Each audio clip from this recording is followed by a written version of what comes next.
Welcome back. आप सभी का स्वागत है ट्रेंड्स एजुकेशन के चैनल पे। तो आज इस वीडियो में हम देखेंगे क्यों गवर्नमेंट डायरेक्टली ही चाइना के प्रोडक्ट्स को बैन क्यों नहीं कर रही है, क्यों आम जनता को बता रही है कि आप चाइना के प्रोडक्ट मत परचेस करो, क्यों गवर्नमेंट डायरेक्टली जहाँ से इंपोर्ट हो रहा है चाइना और चाइना एक्सपोर्ट कर रहा है, गवर्नमेंट क्यों नहीं बैन करती है इंपोर्ट के ऊपर। अगर बैन कर देगी ना प्रोडक्ट आएगा देश के अंदर, ना ही लोग परचेस करेंगे। क्यों गवर्नमेंट एडवर्टाइज़ के ऊपर इतने करोड़ों रुपए खर्चा कर रही है और लोगों को बता रही है कि आप चाइना प्रोडक्ट मत परचेस करो।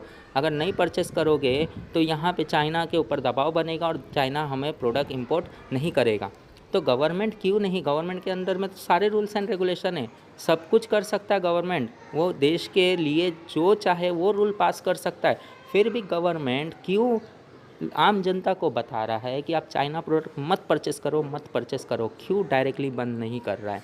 तो इसका सिंपल सा रीज़न यहाँ पे हम बता दें कि इसका सिंपल सा रीज़न है कि गवर्नमेंट के ऊपर इंटरनेशनल रिस्ट्रिक्शंस का दबाव है। यानी कि अगर हम बात करें, जब देश में वर्ल्ड वॉर ख़त्म हुआ था, देश नहीं सॉरी वर्ल्ड के अंदर जब वर्ल्ड वॉर ख़त्म हुआ था, उसके बाद कई सारे संगठन हुए थे जिसके वजह से इंटरनेशनल ऑर्गेनाइजेशन का निर्माण हुआ था। और उस इंटरनेशनल ऑर्गेनाइजेशन में एक WTO था जिसका मेंबर लगभग 189 प्लस कंट्रीज़ आज है, जिसके अंदर हमारा जो भारत है वो भी वन टाइप ऑफ एक पावरफुल नेशन के तौर पर WTO का मेंबर है, जिसके अंदर हमारे एग्जीक्यूटिव्स, हमारे देश के एग्जीक्यूटिव्स वहाँ पे बहुत बड़ा रोल प्ले करते हैं।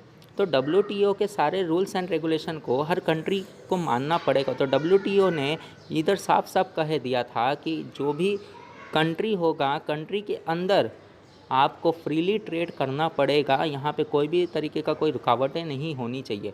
अगर जो कंट्री एक्सपोर्ट कर रहा है वो कंट्री सामने से अगर रुक जाए कि हमें एक्सपोर्ट नहीं करना है, तब किसी भी तरह का कोई खतरा नहीं होगा। लेकिन जब तक वो कंट्री चाहे आपके कंट्री के अंदर एक्सपोर्ट कर सकता है, वहाँ की गवर्नमेंट इंटरनल बैरियर्स लगा के रोक सकती है, लेकिन एक्सटर्नल में कुछ नहीं कर सकता। लेकिन आज की बात करें तो वहाँ पे कई सारे ऐसे रिस्ट्रिक्शंस WTO ने लगा दिया है कि जिसके वजह से एक देश दूसरे देश के ऊपर कुछ नहीं कर सकता। इमरजेंसी की बात तो अलग है, लेकिन इसके अंदर अगर आप इंटरनल कुछ करते हो तो ही इफ़ेक्ट होगा जो एक्सपोर्टर कंट्री है उसको, और एक्सपोर्टर कंट्री को जब प्रॉब्लम होगा तो वो नुकसान को झेल नहीं पाएगा, और नुकसान अगर झेल नहीं पाया तो वो आपके कंट्री पे एक्सपोर्ट करना बंद कर देगा, और जिसके वजह से आप क्या कर सकते हो, अपने कंट्री के प्रोडक्ट्स सेल कर सकते हो। और दूसरा रास्ता ये है कि अदर कंट्री के कमर को तोड़ने के लिए आपके देश के अंदर जो लोकल इंडस्ट्रीज है उसको बढ़ावा देना चाहिए, उसको डेवलप करना चाहिए, जिसके वजह से जो अदर कंट्रीज़ के प्रोडक्ट है उससे सस्ता आपके कंट्री का प्रोडक्ट होना चाहिए।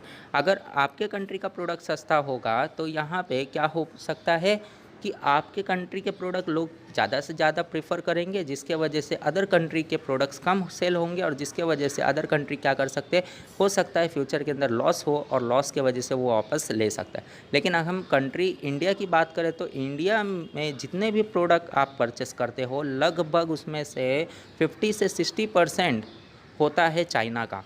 भले ही आप इंडियन प्रोडक्ट परचेस कर रहे हो, पीछे लिखा भी है मेड इन इंडिया, लेकिन क्या पूरी तरह वो इंडियन प्रोडक्ट है? नहीं, पूरी तरह इंडियन प्रोडक्ट नहीं है। उसके अंदर लगभग आप अगर अच्छे से देखोगे तो उसके अंदर लगभग 40 to 50 या 60% तो चाइना के प्रोडक्ट असेंबल होते ही होते हैं।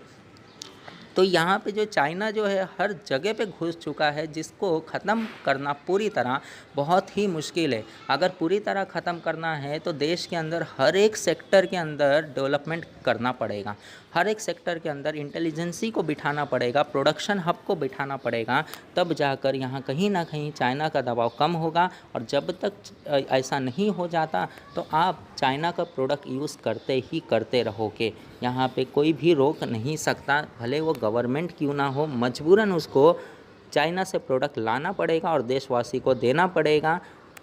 और सबसे बड़ी कारण यहाँ पे तो ये है कि आप इंडस्ट्री बड़े बड़े क्यों नहीं लगा सकते, आत्मनिर्भर क्यों नहीं बन सकते हो, क्योंकि यहाँ पे सबसे बड़ा प्रॉब्लम है industry and collaboration with education. क्योंकि एजुकेशन वैसा नहीं मिल रहा है जैसा इंडस्ट्री के साथ रहकर एक इंटर्नशिप में मिलता है। अगर दोनों को कोलैबोरेट कर दिया जाए तो इससे क्या होगा कि इससे जो है लोगों को प्रैक्टिकल नॉलेज और यंगस्टर के ऊपर एक नया प्रेशर बनेगा, जिसके वजह से यंगस्टर नए नए टेक्निक्स निकालेंगे। अब एक आध दो तो हर कोई निकाल लेता है, लेकिन सभी अगर निकाले तो यहाँ पे कई सारे प्रॉब्लम्स का सॉल्यूशन ऑटोमेटिक निकल के आ जाएगा।